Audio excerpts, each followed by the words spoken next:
Paul in his letter to the Galatians said, I see that you observe days and months and seasons and years. I am afraid I have labored over you in vain. Now here we are, this crowded week of observing these different days. And this is the season. And naturally it's the year. What did Paul give to the world? What he gave to the world is this, that the Spirit of God and the human imagination are one. He said, we did not receive the spirit of the world, but the Spirit which is from God, that we may understand the gifts bestowed upon us by God. Here is the one that became the many, that the many may become the one. For one must be all, and comprehend within itself all things, both small and great. Everything in the world, all that I behold, though it appears without, it is within, in my imagination, of which this world of mortality is but a shadow. So when we are told, if I be lifted up, I will lift all men and draw all men unto me. Now we are told, he is lifted up. Therefore all men are already redeemed. But they have to experience it within themselves. They are already redeemed. But in this world of mortality, this must be now, I would say, repeated within the individual. For he must contain and experience all within himself. There is only God in this world. God only acts and is in existing beings or men. Now let me share with you a story that was given to me last Friday night. This lady's husband's name is Ray. When I use the word Ray, I am speaking of her husband.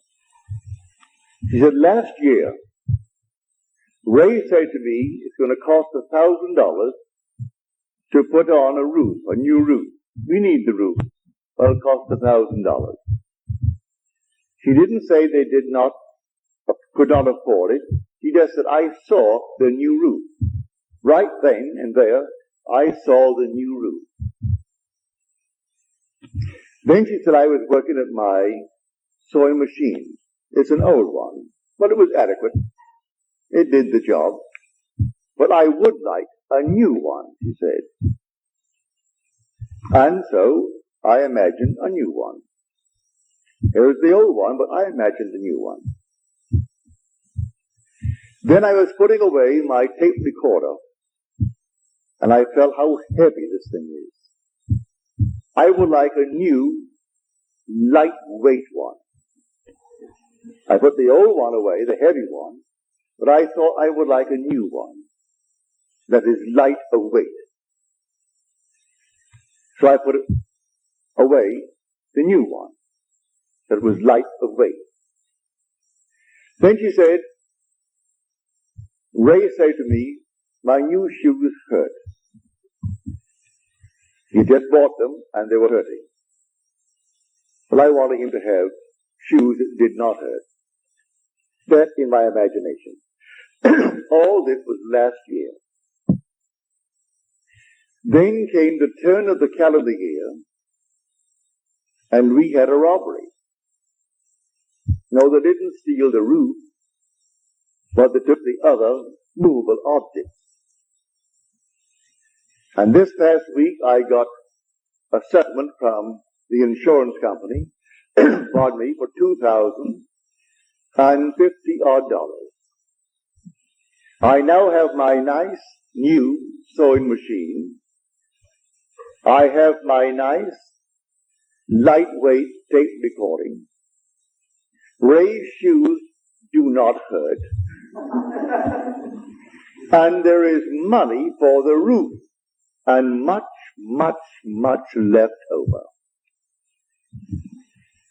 Now, who instigated the robbery? Now on Friday you will hear, if you go to service, there are 7 words on the cross. 3 taken from Luke, 3 from John, and 1 from Matthew and Mark. The same one from Matthew and Mark, which is the 4th one. My God, why hast thou forsaken me? That's the one taken from these 2 Gospels. But the first one used on the cross is from Luke. Father, forgive them, for they know not what they do. Everything is moving under compulsion. No one sees the invisible causation. No one sees the invisible imaginal acts that is putting pressure upon everyone who is bent in a certain direction to perform the needed act to produce the imaginal act that is completely unseen by the world. Here, every natural act, natural effect, has a spiritual cause and not a natural. A natural cause only seems. It is a delusion of the fading vegetable memory. Now in her letter to me she said, these things I remember. They were all last year, but I remember them. In her case, she is blessed that she could remember when Ray said to her, it's going to cost $1,000 to put on the new roof, and I saw the new roof. Even at the moment, maybe, we thought we could not now afford the new roof. When I used my sewing machine, it was adequate, it was good, it did the job, but I would like a new one, and I saw a new one. And when I put away my tape recording, it's all right, it was adequate, but it was heavy when I put it away. I thought, I've seen all these nice, new, lightweight ones, and I would like a nice, lightweight one, good one. Now she said, I have all of them. I have my nice, new, lightweight, my new machine, Ray's shoes, they do not hurt, and the roof will be a new one. The money is there, and much left over. So the first cry on the cross, Father, forgive them. They know not what they do. They're all asleep, moving under compulsion. And men and women, unwittingly, most of them, some wittingly, are setting the whole thing in motion. And they're simply moved. So someone given to the feeling of getting something for nothing, so he takes the tape recorder. If he sells it for anything, that's profit. It cost him nothing. No matter what it cost her, whatever he could get for it, that was sheer profit. If he goes out and he finds something that he stole for $100, and he could move it quickly for $15, and one gets a bargain, he made $15. It cost him nothing. His investment was nothing. And there are those in the world who think that way. They're all passing through the furnaces. So the first word on the cross, a word on the cross does not mean a single word. It's a completed thought. So the shortest word is, I thirst. But there are 2 words. Then the next one from John is, it is finished. The 3 words. All right. Still, it is 1 word when you take the 7 words. So the first word is from Luke. Father, forgive them, they know not what they do. And then comes Luke's second, then comes John's first, then comes Matthew and Mark, and then comes two from John, and then Luke completes it. Father, into thy hands I commit my spirit. But when he said, and this little punctuation mark has been pushed around in the second word on the cross, which is from Luke, and the thief turns to him and asks him to have mercy on him. And he said, behold, I say unto you, today thou shalt be with me in paradise. Well, you could alter the punctuation mark and put the comma after today. But no, leave it just as it is. Behold, I say unto you, today thou shalt be with me in paradise. This is now resurrection. And when I am lifted up, I will draw all men unto me. For all things are in my own wonderful human imagination. And I am all imagination. So when I am lifted up, I draw all. At the very moment, I draw them all with me. But they individually must have the experience that I have had. But they are already redeemed because I took them up with me. Because all things exist in the human imagination. And anyone who is resurrected, well, he can't be resurrected and leave behind him any part of himself. So the whole vast world is raised up with him. I am telling you from experience, the heavenly chorus sing when this thing took place. They sing the fall, actual fall into division, and the resurrection into unity. They sing it out. And then the regeneration through resurrection from the dead. They actually sing it out. And the words, it is finished, I heard it, but I didn't sing it. The heavenly chorus sang it. When I walked by and everyone was made perfect as I was perfect. And then at the very end, the chorus sang out, it is finished. That was the sixth word on the cross. And the last one is when this garment comes off. And that is the 31st Psalm, the 5th verse. Into thy hands I commit my spirit. Complete the verse. Thou hast redeemed me, O Lord, faithful God. That was the promise at the beginning. I would fall into division and become fragmented, dwelling in awe that not a thing in this world could be apart from me. Because how could I be apart from something that I'm going to influence? Because all things by a law divine in one another's being mingled. If I'm not penetrating you now, I couldn't see you. You couldn't hear me if I did not penetrate you and you penetrate me. So all things by a law divine in one another's being mingled. So when I am lifted up, I take with me my entire universe, my whole vast world, knowing that every one that is now shadowed in that world will have a repetition of the same experiences.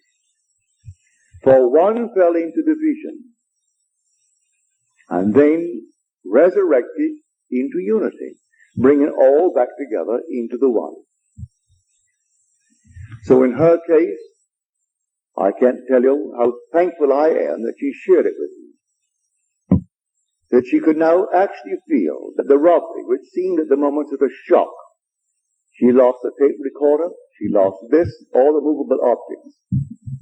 And then came the settlement from the insurance company for $2,050 odd, which replaced these with the new one, all the light one, and enough to put on the roof. and then still left over. So, Father, forgive them. Yes, the thieves of thieves. It's yourself pushed out anyway. Here someone is tonight accused for stealing maybe what? A little cup or a saucer. And yet the bank where I bank, the United California Bank, they're still looking for the internal thief who stole $50 million last year from their subsidiary in Basel, in Switzerland. $50 million.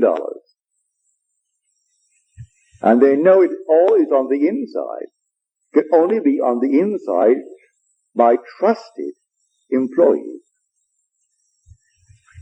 They think they can bring it down to six trusted employees. They can't quite put their fingers on it because in Switzerland there are all these strange hidden accounts. But they are missing $50 million. So someone goes into the bank and holds it up and gets $1,000 and we balloon the whole thing.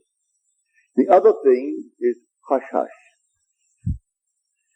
Here is a bank in Illinois a few months ago, close to $7 million, and they still can't quite put their finger on how it happened on the inside. No one came in and robbed them. And we speak of the little shoplifting on the outside. And the poor little girl goes off to jail, or the little boy goes off to jail. I'm not condoning it. If you could stop the investment from the inside, your dividends would jump from its present little 3% or 4% to 20%. If you could only stop it from the inside. All things happen really, in the true sense of the word, from the inside. So that every so-called act in the outer world that seems so, well, a cause in itself. May I tell you, every natural effect has a spiritual, imaginal cause, and not a natural. A natural cause only seen. It's a delusion of what? The fading memory. Man can't quite remember. Pardon me. Luckily, she remembered when Ray said we could use and need a new roof. But it will cost $1,000, and so that's put into the future. She remembered when he complained the new shoes were hurting. In her mind's eye, she revised it instantly, at that moment. The roof and the shoes. When she worked on her machine, she revised it. It was adequate, but she said, I have a new machine, sewing machine. And putting the heavy tape recorder away, she wanted a new one that was light of weight, and she revised it, and she got, in her mind's eye, a lightweight new tape recorder. Then she goes home one day to find the house had been robbed.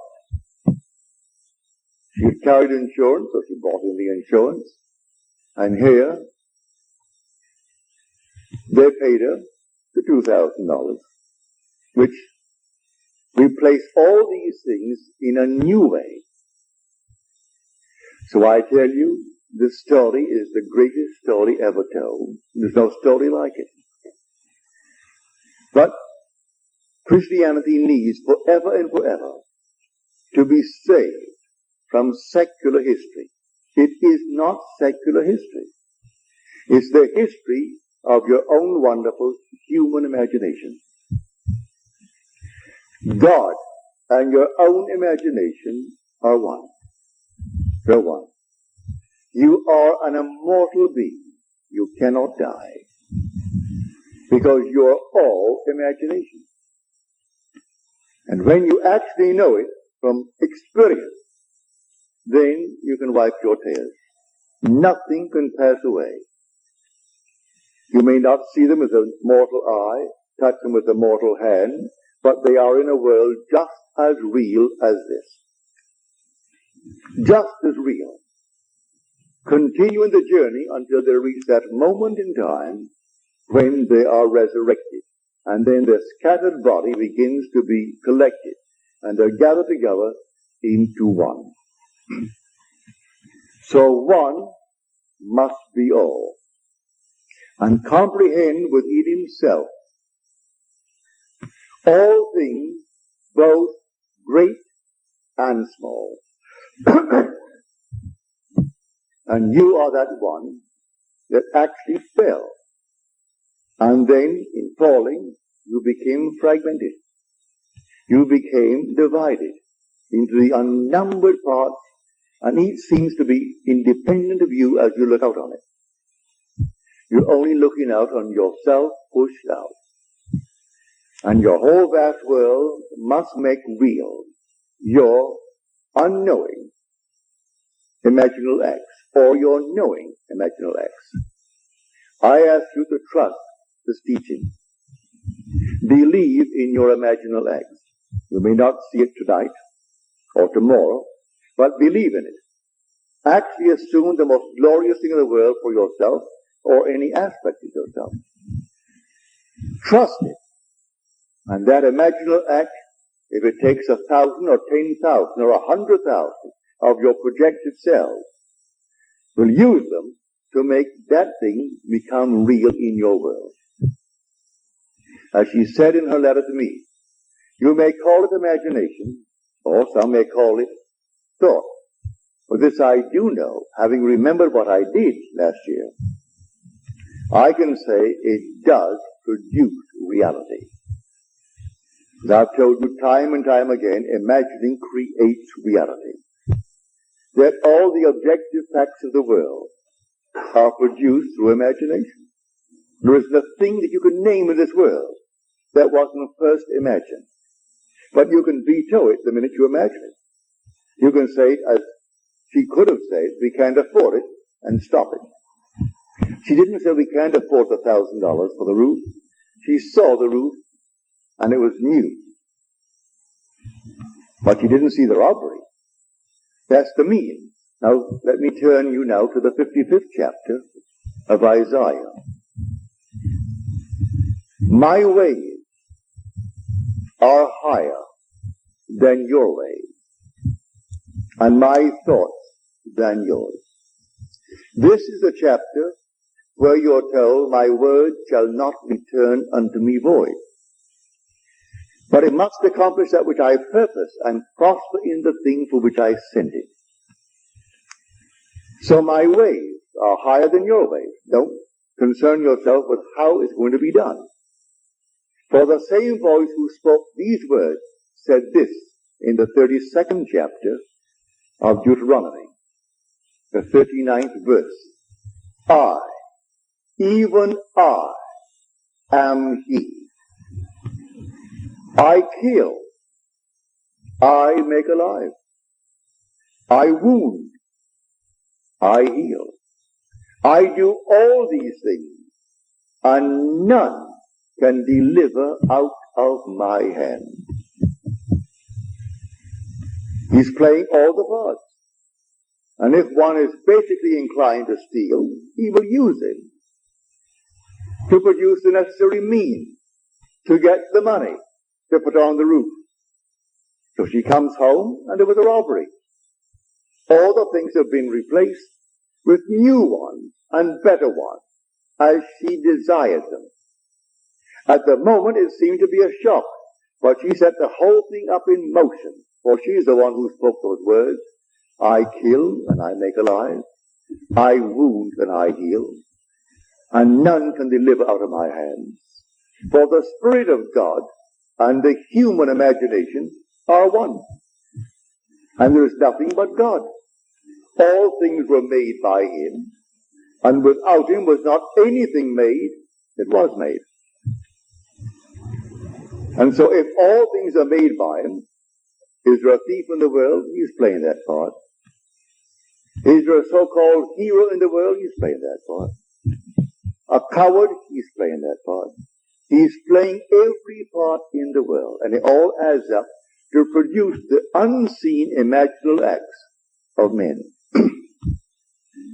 So you are alone, and you think no one sees me, and this means nothing. It's only my imagination. And you carry on your lovely imaginal act. And so that's it. Not knowing that you're actually producing tomorrow's effects in this world. And when it comes into the world, that natural effect has an unseen, invisible, imaginal act as cause, and not a natural cause. A natural cause only seen. It is a delusion. Delusion of what? Of your fading memory. You don't remember when you did it. So when confronted with your own harvest, you can't quite believe it. You can't remember when you did anything that could actually be like this. I didn't rob myself. I never thought for one moment of robbery to get the money. No, but I did see the whole thing done. And there are thieves in the world, all over the world, and they're all played by God. There is nothing but God.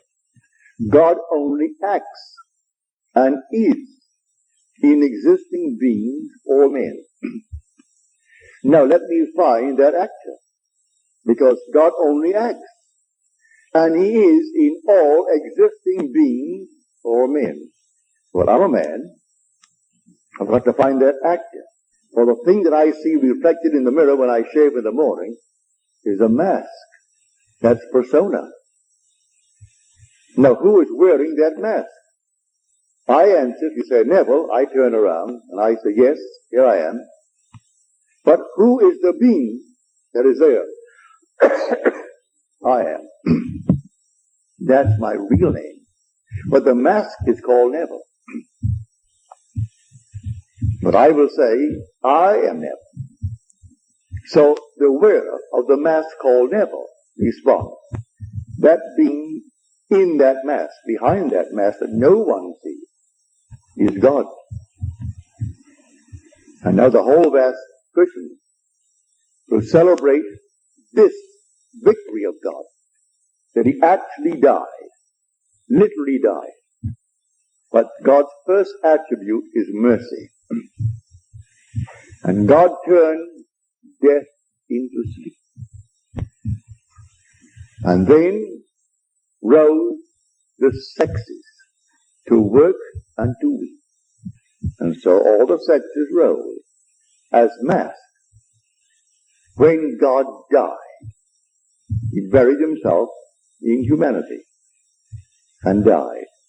And then His first attribute, mercy, turned it into sleep. That's what Blake meant when he said eternity exists. And all things in eternity independent of creation, which was an act of mercy. That was the merciful act, to turn death into sleep. And God is dreaming this dream. One day He will awake. And when He awakes, He resurrects. And then He gathers into His own being all His scattered beings. So all are gathered together. When I depart this time, may I tell you, I am taking everything in the universe with me. And when I am lifted up, I will raise all unto me. Read it in the 12th chapter of John. Not one can be left, because all things exist in the human imagination. But it's not raised up until He who is scattered is awakened to unity. And then He draws into His one being all that was scattered. So they sing His fall into division and His resurrection to unity. His fall into the generation of decay and death, and His regeneration into the generation of the resurrection from the dead. So when He actually is raised from the dead, He gathers all into His own being. And they're all with Him. No matter where He goes, He has His whole vast world raised up, hasn't left one behind Him. But everyone shattered in the world will have a reproduction of that drama within themselves. So what is now being dramatized as a memorial this week, for this is really a memorial. This is simply a great memory, a remembrance of what God has already accomplished. And so they're perpetuating it through Good Friday, then comes the burial on Saturday, then comes the resurrection on Sunday. But the whole thing is done. It's all done. Only to be repeated in the individual. And then the individual, who is a semen scattered, becomes the unit. And he draws his vast world unto himself, and he is resurrected. So the one becomes the many. And then the many become the one. So whenever one is raised, he takes his whole vast world with him, even though it seems to be left behind. And every aspect that it seemingly is behind becomes the unit, and then it raises up. So one must be all. That is the story of the Christian mystery. One must be all. So, the first cry on the cross, Father, forgive them. They know not what they do. And they do not know what they do. They go blindly on under compulsion, executing the unseen imaginal acts of humanity. And they move under compulsion. To pick this up, I told the story. I was severely criticized for it by a lady at a dinner party one night when Fred Vail, who is now gone from this world, and he gave a party at the Ambassador Hotel. And I had told this story about 2 weeks before, and one of his great, I would say, contributors, who would come and always write huge big check at the end of a year or end of a month to keep that going. And she was most critical that night. As I said, I didn't feel well that night at all.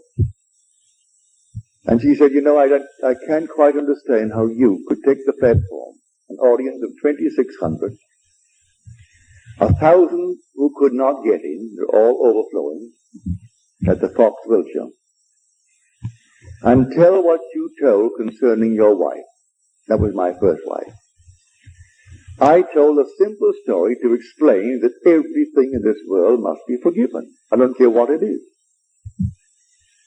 When I met the girl who now bears my name, who is the mother of my daughter, the very first moment I met her, I knew she is going to be my wife. She didn't know it, but I knew it. I said to myself, she doesn't know it, but she is going to be my wife. We sailed for Barbados 6 months later, and she met my mother, met my family, met them all. They all loved her. That was back in 1936. In New York City, because of some archaic law, it's now passed. You couldn't get a divorce unless she was insane for 7 years, or adultery, and that's all. The Orthodox Christian churches have sewed the whole thing up so that it made life miserable and made everything simply, a burden to all. When I met her, I had just such an entangled background. And here is New York City, the most archaic city in the world concerning its laws. I went to bed and slept as though I were happily married to the girl who now bears my name. I did not have any physical emotion with her. Just she was sleeping there and I am here, and it's blissful. I did that for 1 solid week. Then comes a telephone call from the court one morning, telling me that I must come down to this federal court on Tuesday morning. Well, I was groggy. It was early in the morning, and in those days I didn't rise as early as I do now. And so I He just said, all right, and I hung up. After I hung up, I wondered, what on earth is all this nonsense? What have I done? I must be in court. I haven't received the summons. Not a thing. I must be in court. Well, on Tuesday morning that I'm supposed to be there, I made no effort to go there. And about 9:30, the phone rang. It's the court. And they say to me, you're supposed to be here in court this morning. We meet at 10. And I said, what on earth am I supposed to be in court for? They said, well, it happens that your wife is arrested. And we thought maybe you could throw some light on the reason for her arrest. That's why we're asking you to come down. Well, I wasn't shaved. I simply threw myself into the clothes and off I went to a taxi down to the court. And I got there just as they were bringing her in. The man whispered into the three judges, one judge's ear, that I was in the audience. The judge asked me to take you don't have to swear, but will you please take the stand and throw some light on the behavior of your wife? She tells me you've been separated now for almost 14 years. I said, yes. Is it a religious reason why you've been separated? I said, no, none whatsoever. We knew we were wrong the very first day we got married. We knew it was completely a failure. Right away. Then he read the case. She was picked up for shoplifting. They went to her home and found other things in her home. I said, what do you say for this? I said, as far as I'm concerned, I don't think that really she is a shoplifter. As far as I'm concerned, she just moved under compulsion, taking into consideration her age. She's 8 years my senior, and she's passing through a certain emotional state. And do be lenient.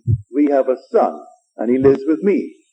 And I don't want anything to happen to his mother that would cast any shadow on his life. He is a wonderful boy. He is in my charge by law. He is in my home, lives with me, and I don't want anything to happen to her. But in any way would reflect upon my son. The judge said, in all of my years on the bench, I have heard no plea by one for another who has every reason in this world to get her committed, because that in any other state would be enough for what he wants with the divorce. And yet he pleads for her. He sentenced her to 6 months. And then on my plea, he suspended it. She met me on the outside and said, Neville, that was a very decent thing to do. Give me my papers. She knew I was looking for them. And my dancing partner told her I was looking for her to serve the papers and therefore to be scarce and move out of New York City. So she did. But she had to commit the act, and they had to call me and ask me to throw light upon that. How could I condemn her? Who was the actual cause of her shoplifting? I slept as though I were blissfully married to the girl who now bears my name. And I had to get the evidence. I had to get some reason to bring the action. And here my wife actually gave me the papers. I said, I don't have the papers with me. She said, I'm driving home to your place right now, and you can give me the papers. That's illegal to serve your own papers. But she drove up to my hotel where I lived. I went to my room, came down to the lobby, and gave her the papers. Did my own serving. Now that is an illegal thing in this world. But then I got my divorce in the city of New York, then I could marry the girl who now bears my name. Now when I told that, I told it only to tell people of that one word, the first word on the cross, Father, forgive them, for they know not what they do. They're all moving under compulsion. And the unseen causation is hidden from the world. They do not know who is treading in the winepress. And I was treading in the winepress to be happily married to a girl who was not then engaged to me. because I couldn't be engaged to her under the circumstances. And then my wife behaved in such a manner that it made it real and natural for me to do what I did. How can I blame her? So the first word on the cross, Father, forgive them. They know not what they do. They have to do what they do. I have to fall into division and fragment my being into the unnumbered parts called humanity, and then rise into unity and gather all my scattered members together and rise as God himself. That's the story. It is God who fell and God who rises. So I know from my own experience nothing dies. Those who have not had the experience here, all right, they're restored in a world that is terrestrial just like this. And they continue their journey until that moment in time when they're resurrected. And resurrection is resurrection into unity. And the outpictured world, the whole vast universe, is himself pushed out, is gathered together then. And they move up. And I, when I am lifted up from the earth, I will draw all men unto me. See it? This is the mystery of which we speak here night after night. You're not some tiny little thing that's pushed out. You are the whole. One must be all. And they will come, you will find that you really are the all.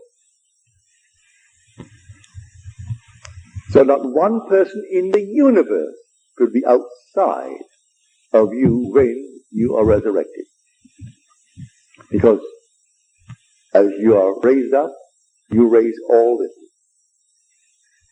And each will have the experience of being raised up, and all, eventually, will be the one. And in that day, there shall be one. His name one, as we are told in Zechariah.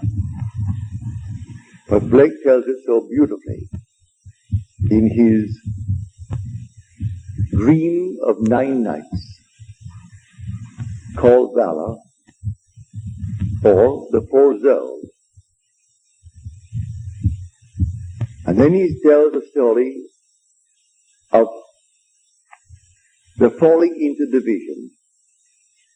And when they're all gathered together, this one man they call Jesus.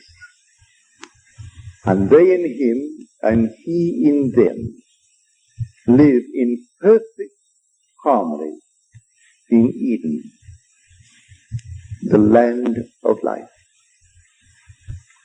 For you are the Lord Jesus Christ, whose resurrection they're going to celebrate this coming Sunday. You tell that to the priest that slapped you. Tell that to any minister. Because they are sound asleep. They do not know who the Lord Jesus Christ is. I tell you, the Lord Jesus Christ is buried in you. And he is your own wonderful human imagination. That's the Lord Jesus Christ. And when he is raised in you, you will raise all in this universe with you. That is the story. So I want to thank my friend for sharing with me her experience and being big enough to remember. If man could only remember the imaginal acts. She remembered when the roof needed repairs or a new one, and the cost was excessively high for them at the moment. She remembered her husband complaining about the pain the new shoes caused, the weight of the tape recorder, and then working on the machine, the sewing machine, and it was adequate, it was good, but she would like a new one. And then came out of nowhere a robbery, and took all these movable objects. And then came the insurance that sent the check for $2,000 odd, that replaced all the movable objects and enough for the roof and much, much over. So she can actually say, forgive them, Father, those who took it. Did they not do her a favor? And yet they are thieves in their own eyes, and thieves in the eyes of society, and they are. You know who played the part? God. And you know who actually made them do what they did? The lady who wrote me the letter. Now she knows the words in that 32nd chapter of Deuteronomy. I, even I, am He, and there is no God beside me. I kill, and I make alive. I wound, and I heal. And there is none that can deliver out of my hand. So no matter what happens, if we only had the memory, we could trace it to a forgotten imaginal act on our part.